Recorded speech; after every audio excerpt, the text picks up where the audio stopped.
Safety safety ಅಂತ ತಲೆ ತಿಂತಾರೆ. ಅದ್ರ ಬಗ್ಗೆ ನಾನು ಕಿವಿಗೆ ಹಾಕ್ಕೊಳ್ಳೋದಿಲ್ಲ. ಮಂಜಣ್ಣ ಹೇಳೋದು ಅವ್ರು ನಮಗೋಸ್ಕರ ತಾನೇ, ಅರ್ಥ ಮಾಡ್ಕೋ. ನೀನು ಬೇಕಾದರೆ ಅರ್ಥ ಮಾಡ್ಕೊ, ನನಗಿವಾಗ ಅವ್ರ ಮಾತು ಕೇಳೋ ಪುರ್ಸೊತ್ತೇ ಇಲ್ಲ.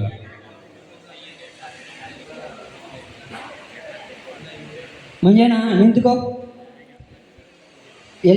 ತಲೆಗೆ ಹೆಲ್ಮೆಟ್ ಹಾಕೊಂಡು ಮೇಲೆ ಹತ್ತು. ಇವಾಗ ಹೆಲ್ಮೆಟ್ ತಗೊಂಬರೋದಕ್ಕೆ ಮಿಷಿನ್ ರೂಮ್ವರೆಗೂ ಹೋಗ್ಬೇಕು. 2 ನಿಮಿಷ ತಾನೇ, ಮೇಲೆ ಹೋಗಿ ಹಂಗೆ ಕೆಲಸ ಮಾಡ್ಕೊಂಬಂದ್ಬಿಡ್ತೀನಿ.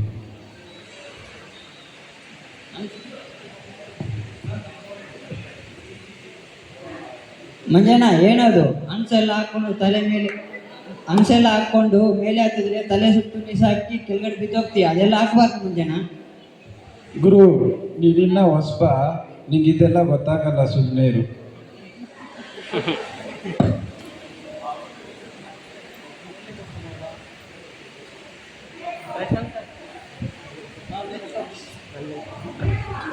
ಅಯ್ಯೋ ಅಯ್ಯೋ ಮಂಜಣ್ಣ, ಏನಾಯ್ತು ಮಂಜಣ್ಣ? ಇದೆಲ್ಲ ಮಂಜಣ್ಣ ಬ್ಲಡ್ ಬೇರೆ ಬರ್ತಾ ಇದೆಯಲ್ಲಪ್ಪ. ಭಯ ಹೇಳ್ಕರ ಭಯ.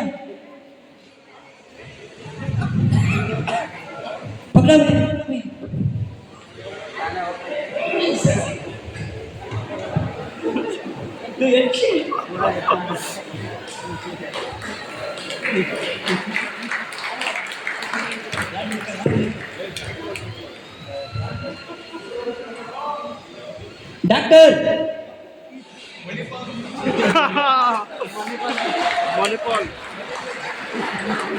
ಏನಾಯ್ತು? ಯಾವ ಥರ ಆಯ್ತಿಲ್ಲ ಸರ್? ಇಲ್ಲಿ ವೆಸ್ಟಿಗೇಟ್ ಹಾಕಿ ಕೆಲಸ ಮಾಡ್ತಾ ಇದ್ದೀವಿ, ಅದಕ್ಕೋಸ್ಕರ ಹಿಂಗಾಗೋದು ಸರ್.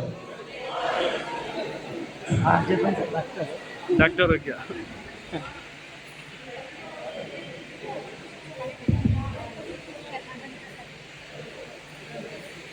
ಆರಾಮ? ಓಕೆ, ಅವ್ರು ಬಂದಾಗ ಇನ್ಫಾರ್ಮ್ ಮಾಡಿದ್ದೀರಾ?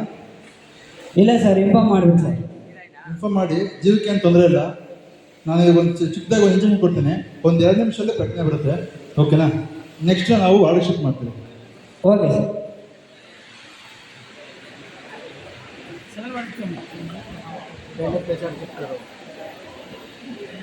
ಒಂದ್ಸಲ ಫ್ಯಾಮಿಲಿಗೆ ಇನ್ಫಾರ್ಮ್ ಮಾಡ್ತೀನಿ. ID ಕಾರ್ಡ್ ಮೇಲೆ ID ನಂಬರ್ ಇದ್ದು ಚೆಕ್ ಮಾಡಿಕೊಂಡು ಇನ್ಫಾರ್ಮ್ ಮಾಡ್ತೀನಿ.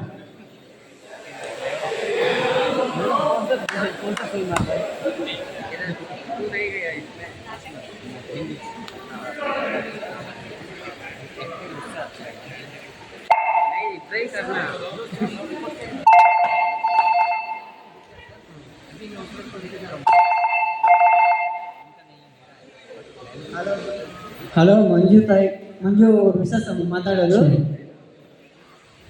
ಅವರು ನಾನು ಮತ್ತೆ ಕೆಲಸ ಮಾಡುವಾಗ ಕೆಲಸಗಡೆ ಬಿದ್ದೋಗವ್ರೆ. ನಾನು ಏರ್ಪೋರ್ಟ್ ಮಣಿಪಾಲ್ ಹಾಸ್ಪಿಟ್ಲಿಗೆ ಕರ್ಕೊಂಡು ಹೋಗಿದ್ದೀನಿ. ಬೇಗ ಬಂದ್ಬಿಡಮ್ಮ.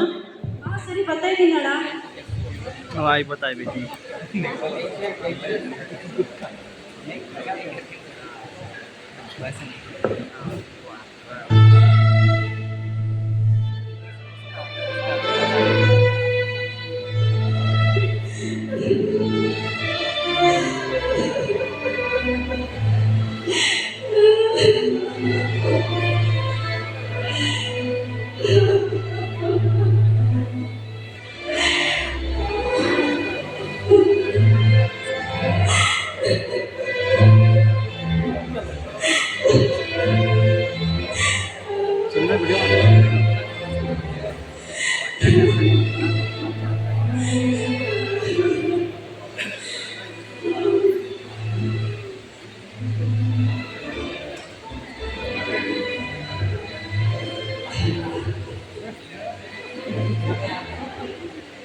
ಯಾಕೆ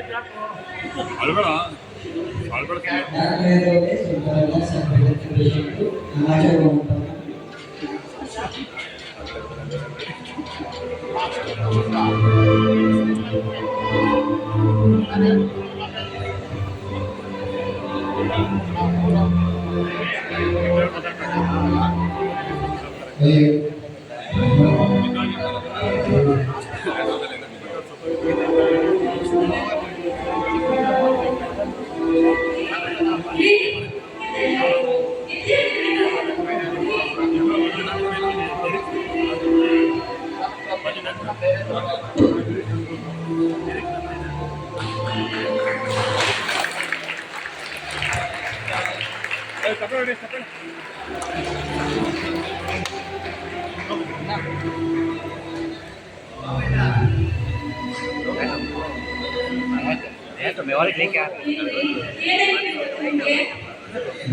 ಇವತ್ತು ಕೆಲಸ ಮಾಡಬೇಕಾದ್ರೆ ತಲೆಗೆ ಹೆಲ್ಮೆಟ್ ಮತ್ತು ಸೇಫ್ಟಿ ಬೆಲ್ಟ್ ಧರಿಸುವ ಕೆಲಸ ಮಾಡಿದ್ದಕ್ಕೆ ಏಣಿ ಎತ್ತಿ ಕೆಳಗಡೆ ಬಿದ್ದುಬಿಟ್ಟು. ನಾನು ಎಷ್ಟೇ ಹೇಳ್ತೀನಿ ಕೆಲಸಕ್ಕೆ ಹೋಗೋವಾಗ ಹುಷಾರು ಅಂತ ಹುಷಾರಾಗಿ ಕೆಲಸ ಮಾಡಿ ಅಂತ ಎಷ್ಟೇ ನಿಮ್ಗೆ ಹೇಳಿದ್ರು ನೀವು ಇದೇ ತರ ಮಾಡ್ಕೊಂಡಿದ್ದೀರಲ್ಲ. ನಿಜ ನೀನು ಹೇಳ್ತಿರೋದು. ನನ್ನ ಸ್ನೇಹಿತ ಬ್ರೀಫಿಂಗ್ನಲ್ಲಿ ನಮ್ಮ ಮೇಲ್ವಿಚಾರಕರು ಎಷ್ಟು ಸಾರಿ ಹೇಳೋ ಮಾತನ್ನ ಕಿವಿಗೊಟ್ಟು ಗಮನವಿಟ್ಟು ಕೇಳು ಅಂತ ಎಷ್ಟು ಸರಿ ಹೇಳಿದ್ರು ನಾನು ಆ ವಿಷಯದ ಬಗ್ಗೆ ಗಮನವೇ ಕೊಡಲಿಲ್ಲ. ಅದಕ್ಕೆ ಇವತ್ತು ನನಗೆ ಇಂಥ ಪರಿಸ್ಥಿತಿ ಇದೆ. ಹೋಗ್ಲಿ ಬಿಡ್ರಿ, ದೇವ್ರ ದೊಡ್ಡವರು, ಈಗ ಬಂದಿದ್ದಾರೆ.